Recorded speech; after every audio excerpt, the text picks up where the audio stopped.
Ma spécialité, c'est les souvenirs historiques, objets militaires et principalement les uniformes, coiffures, vêtements, armements et tout ce qui est équipement, c'est-à-dire les épaulettes, les ceintures, les ceinturons et puis tout ce qui va, tous les accessoires utiles à l'homme de guerre.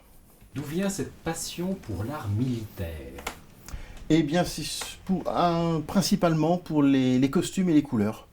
Voilà, j'ai plusieurs passions, je m'intéresse au cirque aussi, et je pense que le trait d'union, c'est un peu tous ces habits qui sont assez richement décorés, ou du moins identifiés par des couleurs, parce que dans une guerre, il faut bien savoir comment on se distingue de l'ennemi pour pouvoir choisir sa cible, et par ce côté de l'apparat, de la représentation, de l'identification et de la codification de ces différentes unités, plus que pour le côté purement guerrier. Les armées ne sont pas toujours en guerre. Donc ces objets m'ont toujours fasciné. Depuis quand? Oh là, c'est très ancien. C'est ma maman qui m'avait emmené un jour dans une salle des ventes à Nantes pour acheter une boîte de soldats de plomb pour mon papa qui les avait vus pendant la guerre, mais ça avait disparu pendant les bombardements de Nantes pendant la Seconde Guerre mondiale. Et lors de la visite de cette exposition avant la vente, il y avait des casques un peu comme cela, des casques avec des crinières, et j'avais trouvé ça que c'était assez, ça faisait un peu romain, enfin, il y avait du métal, et puis il y avait l'alliance de cheveux, bon, je ne savais pas encore ce que c'était, mais c'est de la crinière de cheval, et j'avais trouvé ça magique. Pourquoi? Mais ça m'a toujours fasciné.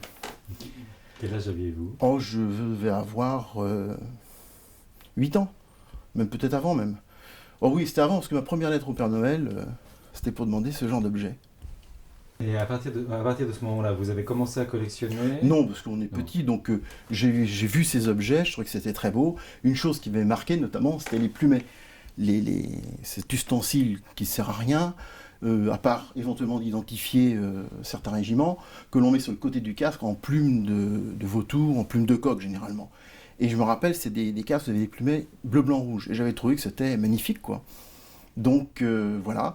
Et puis après, j'ai eu l'occasion au cinéma, enfin à la télévision, de voir les films de Bondarchuk sur Waterloo, ou d'Abel Gance, ou des films sur le débarquement de la Seconde Guerre mondiale, des choses comme ça, qui sont en fait un support à l'imagination et au rêve sur les épopées héroïques, etc.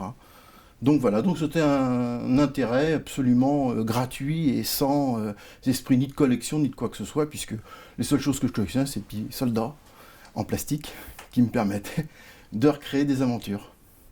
Comment êtes-vous devenu marchand?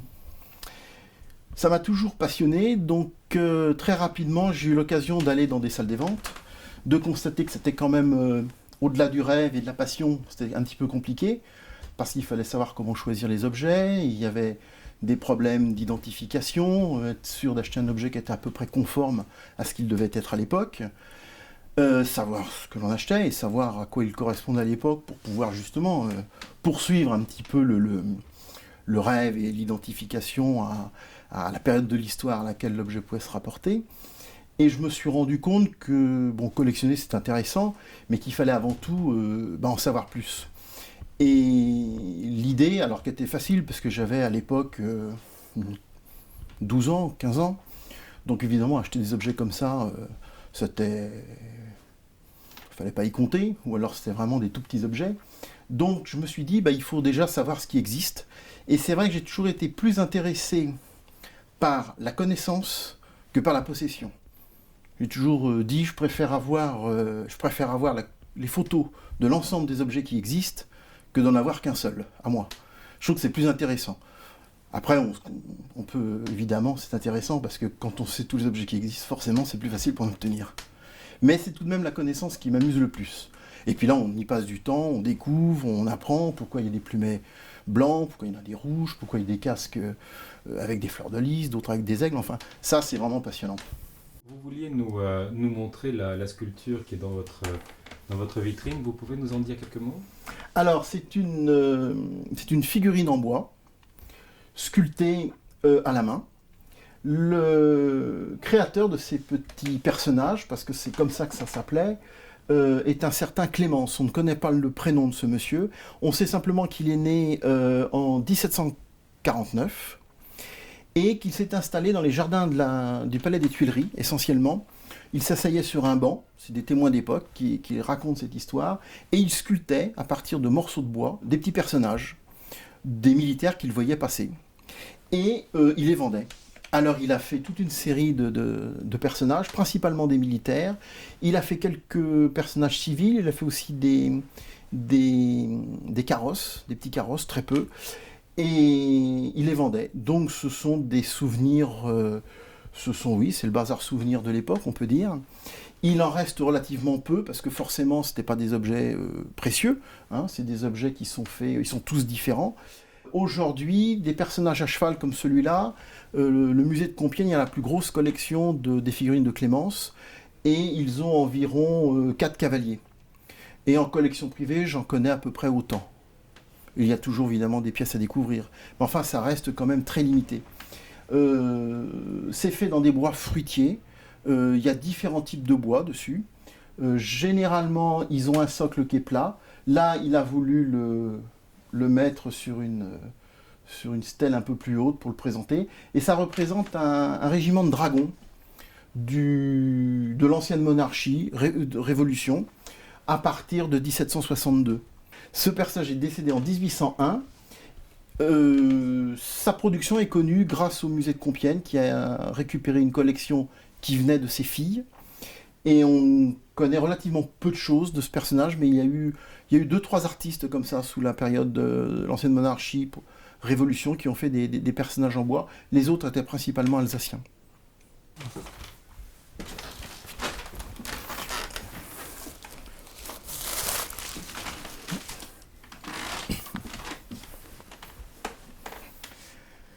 Alors là, on est dans un objet un peu plus spectaculaire. C'est un chapeau d'officier général du Premier Empire. Donc c'est un chapeau bicorne. C'est une mode qui est restée en France.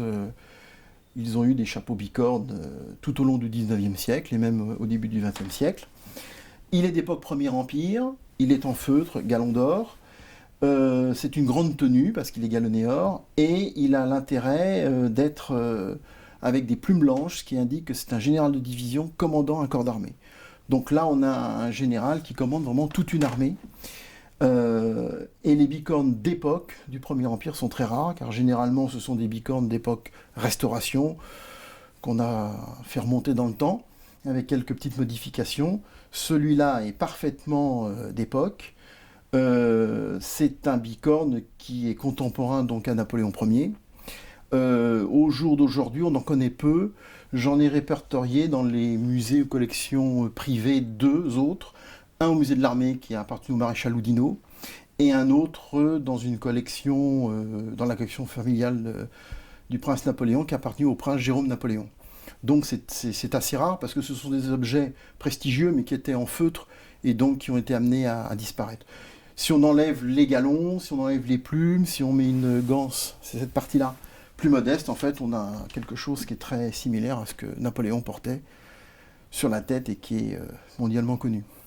Si je comprends bien, tout fait sens dans un costume. Enfin, vous avez parlé des plumes, si ça avait Tout été a une signification, tout a une codification. Donc, on a le chapeau en feutre noir pour tout le monde, y compris les hommes de troupe. Ensuite, on a des galons qui vont être soit de couleur, en passementerie de laine pour les hommes de troupe, en passementerie de laine mélangée avec des fils de métal pour les sous-officiers et métallique pour les officiers, voire les grades supérieurs. Plus on monte dans le grade, plus on aura un galon qui sera large. Je simplifie, mais en règle générale, c'est ça. Ici, c'est ce qu'on appelle la ganse qui retient le bouton. Donc le bouton va identifier soit le régiment, soit le grade. Là, en l'occurrence, c'est un bouton de général. Et la ganse, ça va être un galon doré plat pour les officiers. À partir de grades supérieurs, on a ce qu'on appelle des bouillons. Et ensuite, les plumes. Alors, les plumes sont faites pour les grandes tenues. Donc, il y a des plumes noires et les plumes blanches, en l'occurrence, dans le corps des généraux, les plumes blanches sont réservées aux généraux de division ayant le commandement d'un corps d'armée ou aux maréchaux de France. Et donc, ces différentes codifications vont se retrouver dans tous les costumes d'apparat, dans tous les costumes de l'armée. Du pied à la tête, du chapeau jusqu'à la botte. Et tout cela a été documenté. Alors, tout le problème, c'est de retrouver les documents d'époque. Oui, normal, il y avait forcément des règlements, parce qu'il y a des gens qui fabriquaient ça, et donc il leur fallait bien des dimensions, des dessins. Là, pour les habits généraux du Premier Empire, il y a des livres qui existent avec les planches très précises du dessin du bouton, du diamètre, et qui décrit si on met des plumes blanches, des plumes noires, quel est le type de galon, la largeur, et en fonction de quelle tenue on adapte tel ou tel galon. Alors, puisque nous sommes dans les couvre-chefs, la première chose que j'ai vue sur votre site, c'est des alignements de casques. Est-ce que vous pouvez nous en dire un mot? Alors les casques, ce sont des coiffures métalliques que portaient principalement les régiments de cavalerie en France à partir de 1762. Donc on fait une bombe en métal pour protéger la tête de chocs par rapport à des armes blanches et des sabres. Alors après, nous allons avoir des couleurs, des formes qui vont varier en fonction des régiments et des époques. Si on veut, par exemple, 2 casques un peu spectaculaires, on a celui-là qui est un casque d'officier de la gendarmerie d'élite. Alors ce corps est créé par Louis XVIII en 1814. Il s'appelle au tout début le corps de la gendarmerie des chasses, résidences et voyages du roi. Tout un programme. C'était en fait ni plus ni moins, pour simplifier, que c'est un corps similaire à la garde républicaine actuelle qui est affecté à la garde des forêts de Fontainebleau ou des domaines, par exemple, je pense du musée de Chambord, des choses comme ça. Voilà, c'était des gendarmes à cheval qui surveillaient les domaines du roi et toutes les résidences qu'il pouvait. Et lorsqu'il s'y déplaçait, c'était en quelque sorte ses gardes du corps, même s'il avait aussi des gardes du corps. Donc c'est un casque très spectaculaire, et on voit d'ailleurs la symbolique des chasses, avec le corps de chasse et puis tout un décor qui évoque justement les forêts domaniales de l'époque.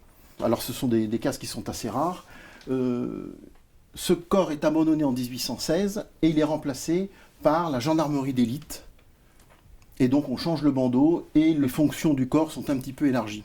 Ces casques notamment vont charger à Waterloo, car la gendarmerie d'élite sera engagée à la bataille de Waterloo, mais quand elle sera sous la direction de Napoléon, on aura pris soin d'enlever les armes de France pour ce faire. Un autre casque un peu spectaculaire,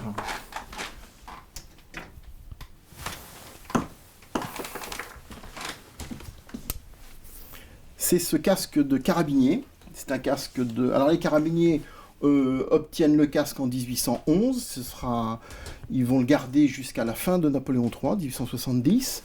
Ce sera toujours un casque avec une bombe en laiton. Et au niveau du bandeau, il y aura les symboles en fonction des différents régimes. Là, on est sur un casque de la période de la monarchie de Juillet, règne de Louis-Philippe, 1830-1845. Et il a un côté tout à fait intéressant, car c'est un des rares, voire le seul peut-être, casque de timbalier, avec une chenille assez curieuse. Normalement, les carabiniers ont des chenilles entièrement rouges, comme celui-ci par exemple. Pour le timbalier, on va mettre une chenille tricolore. Donc, sous la monarchie de Juillet, Louis-Philippe, le roi tricolore, il y avait 2 timbaliers dans le régiment de carabiniers à cette époque-là. Et les simples musiciens ont des chenilles soit bleues, soit blanches, en fonction des époques.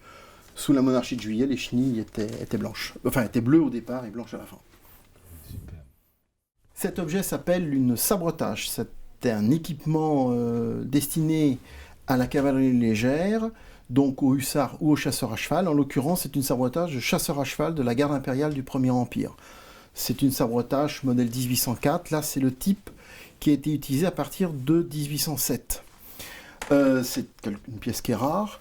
Sa fonction utilitaire était purement décorative. Bien qu'il y ait une poche à l'intérieur, certains soldats faisaient sécher leur tabac à l'intérieur. On pouvait y mettre des lettres éventuellement. Mais en fait, il n'y a pas de destination réglementaire pour cet objet. C'est un signe de reconnaissance et d'identification d'un corps. Certains officiers aménageaient leur sabretage en petits nécessaires de toilette avec des paires de ciseaux, des peignes, des choses comme ça. Ce modèle, donc, est du Premier Empire. Il est créé en 1804. En 1800, à peu près 1807, parce qu'on n'a pas de date précise, il y a quelques petites modifications. C'est-à-dire que là, normalement, vous avez une aigle qui est brodée coton. À partir de 1807, elle est métallique. Là, en l'occurrence, l'aigle a été perdu parce qu'il a été démonté lors de la première restauration, 1814, au moment de la première abdication de Napoléon. C'est un modèle qui est connu à environ une quinzaine d'exemplaires dans le monde, l'immense majorité étant conservée dans des musées. Et cette sabre-tâche a un intérêt parce qu'elle est en bon état pour une pièce de troupe et de cavalier. C'est un corps prestigieux, les chasseurs à cheval de la garde sont en quelque sorte l'escorte particulière de Napoléon. C'est un corps de la garde impériale très proche de l'empereur, et elle est complète de ses courroies et de son ceinturon réglementaire, et le ceinturon qui est typique de ce corps, car c'est en buffle blanc, piqué de chaque côté pour la garde impériale, et avec un orifice qui est pratiqué pour maintenir le porte-baïonnette, et les chasseurs à cheval étaient les seuls à avoir une baïonnette et une sabre-tâche. Donc un ensemble complet. On en connaît un autre qui a appartenu au chasseur à cheval Merme, de l'ancienne collection de Lucien Rousselot, qui est actuellement au musée de l'armée, l'hôtel des Invalides à Paris. Est-ce qu'il vous arrive d'avoir des personnes qui vous appellent, qui ne savent absolument pas ce qu'ils ont et Ah vous oui, les tout à aidez? fait, oui. Tout à fait, oui. Pour cet objet, par exemple, la personne m'a envoyé des photos, ne sachant pas ce que c'était, ni quel corps, et je lui ai dit, écoutez, vu la qualité des photos qui étaient bonnes, je lui ai dit que c'était en effet une pièce très importante, je lui ai dit que c'était du Premier Empire, je lui ai dit que c'était de la cavalerie légère, je lui ai pas donné le corps exact, parce que quand même il faut l'avoir en main pour être sûr, mais je lui ai dit que c'était tout à fait bon. Il y avait que le ceinturon qui était mal photographié, fallait vérifier, et puis après on a comparé nos histoires, là où il l'a eu et tout, et ça correspondait évidemment. Quelles sont vos relations avec les musées? Les musées militaires, il y en a un certain nombre en France. On a certainement d'ailleurs, entre le musée de l'armée et le musée de l'Empéry, qui est une annexe du musée de l'armée, constituée à partir d'un fonds privé qui est rentré dans les collections de l'État en 1966, les anciennes collections Raoul et Jean Brunon, parmi, à mon avis, les plus beaux musées militaires dans le monde. Chose qu'on ne sait pas en France, mais souvent on parle des patrimoines anglo-saxons où ils sont très forts. En effet, mais nous on a eu la chance d'avoir, dans le domaine des souvenirs militaires, les plus grandes collections dans le monde, je pense, pour nos armées. Et je pense que peu de pays ont autant de choses sur leurs propres armées que nous en avons sur les nôtres. Alors, écoutez, les musées, je collabore avec eux quand je fais des livres, parce que j'ai besoin d'avoir accès à des objets pour faire des photos. Et puis, quelquefois, je leur demande des renseignements, comment il fait tel objet, que je n'ai pas eu l'occasion de voir en collection privée, ou pour faire une comparaison. J'ai des relations aussi avec des musées étrangers. Quelquefois, il y a pas mal d'échanges d'informations. Je me rappelle notamment le musée des Pays-Bas, le musée de l'armée des Pays-Bas. J'ai reçu les conservateurs qui venaient ici pour voir un objet. Et puis, le soir, en discutant de tout et de rien, et pas forcément d'objets militaires, à un moment donné, on s'est mis à parler on est revenu à notre sujet premier. Et ce qui les intéressait, c'était des casques de dragons de l'époque du Premier Empire, lorsque la Hollande est devenue la République batave et que Napoléon a annexé cette République. Et il y avait un mystère dans un grand musée français, le musée de l'Empéry, où il y avait un casque justement avec sur la partie avant des initiales B, D, et personne n'avait trouvé ce que ça pouvait être. On cherchait ça depuis longtemps, et des grands spécialistes s'étaient penchés sur la question, notamment les frères Brunon, qui étaient les plus grands collectionneurs au début du siècle de cette période, et des très grands connaisseurs. Et il m'avait demandé d'ailleurs, M. Raoul Brunon m'a demandé une époque si j'avais une idée, et j'avoue que je ne savais pas. On pensait à l'époque éventuellement aux initiales du personnage propriétaire du casque, qui ne tenait pas debout parce que ça ne s'est jamais fait comme ça. Et bien entre la poire et le fromage, puisqu'on parlait des fromages français et hollandais, je ne sais pas pourquoi, on s'est mis à parler des dragons, de la République batave, etc. Et ils m'ont sorti des photos de gravures d'époque qu'ils avaient sur ces régiments-là, puisque je collecte toujours des informations dans le but de faire des livres. Donc voilà. Et c'est à ce moment-là que je me suis rendu compte que BD, ça pouvait dire dragon, batave. Je suis allé chercher dans mes archives la photo de ce casque et on a découvert l'identification précise. C'était ça. Donc ça, c'est vraiment intéressant. Et eux, ils sont repartis enchantés. Et On a échangé. Alors, ils m'ont envoyé tous les documents qu'ils possèdent eux. Moi, je les ai mis en contact avec le musée de l'Empéry. Et donc, on est trois à avoir appris des choses. Le musée de l'Empéry sait identifier le casque qu'ils possèdent. Eux savent où il existe un casque pour faire une exposition éventuellement un jour. Et puis moi, le jour où je ferai un livre, je pourrai donner cette petite information en exclusivité après vous. Qu'est-ce qui, d'après vous, différencie un antiquaire de qualité d'un expert? Je pense que au jour d'aujourd'hui, la marge de différence est de plus en plus petite parce qu'il faut être spécialisé et connaître les objets parce que les acheteurs connaissent de plus en plus les moyens modernes, Internet, donc on peut voir, comparer. Donc je pense que ça se rapproche. Mais la différence essentielle, c'est que l'antiquaire va chercher des objets. Il n'est pas forcément une spécialité, il peut en avoir une, mais généralement il a des meubles, enfin il doit décorer son magasin avec un ensemble d'objets divers et variés, que l'expert, il va être obligé d'être spécialisé dans un domaine très pointu, quitte éventuellement à s'intéresser à des domaines qui débordent forcément, parce que même dans ce domaine-là, il y a pas mal de spécialités et on ne peut pas tout connaître parce que c'est impossible. L'expert doit pouvoir répondre à des questions, disons, je pense, beaucoup plus précises. Et donc ça implique d'avoir une spécialité et puis normalement une forte documentation pour essayer de s'y retrouver, ou au moins de savoir à qui on peut demander de l'aide, des musées, des collectionneurs, où est-ce qu'on peut obtenir des objets pour comparer, pour les travailler, sans forcément les acheter pour les revendre, mais pour étudier ces types d'objets. Donc je pense que c'est la démarche qui change un petit peu. D'où votre gigantesque bibliothèque. D'où mon intérêt, parce que oui, d'abord il faut beaucoup de bouquins pour essayer de trouver peu de choses. Et puis en plus c'est indispensable, parce qu'il faut savoir ce que l'on vend, quoi. L'antiquaire peut très bien vendre un très bel objet, c'est pas péjoratif, sans forcément connaître toute son histoire. Il sait que c'est un bon objet, qu'il a une bonne provenance, il connaît à peu près le prix. Donc voilà, l'expert doit être normalement capable d'aller un peu plus loin, quoi, de vraiment faire une fiche digne d'une exposition pour un musée. Vous êtes récemment affilié à la Chambre, je crois, à la Oui. CNES. Quelle a été votre motivation pour entrer à l'intérieur de la Chambre? Eh bien, j'avais des amis qui étaient membres de cette chambre, et en parlant avec eux, en rencontrant certains membres d'autres spécialités que la mienne, j'ai vu qu'il y avait d'abord des gens très très pointus, et j'ai été vraiment très surpris de voir le niveau d'exigence de cette chambre, notamment dans les examens pour en faire partie. Alors des niveaux d'exigence bienveillants, mais c'est vraiment des vrais connaisseurs qui posent des questions et qui demandent des connaissances sans compromission. Des connaissances pointues.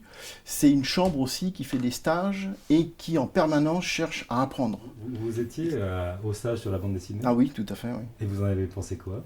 Ah, c'était vraiment très intéressant. On a eu des pièces dans les mains qu'on ne soupçonnait pas, et on a découvert un univers. Alors on a redécouvert d'abord, en tant que lecteur de bande dessinée, grâce à des intervenants qui en fabriquent, on a redécouvert un petit peu ce qu'était une bande dessinée, de l'autre côté des imagettes. Et puis on a découvert, grâce aux experts qui sont intervenus, un monde, un marché, dont on entend parler dans la presse et dans les médias, mais dont on ignorait un peu les tenants et les aboutissants. Et donc c'est toujours passionnant.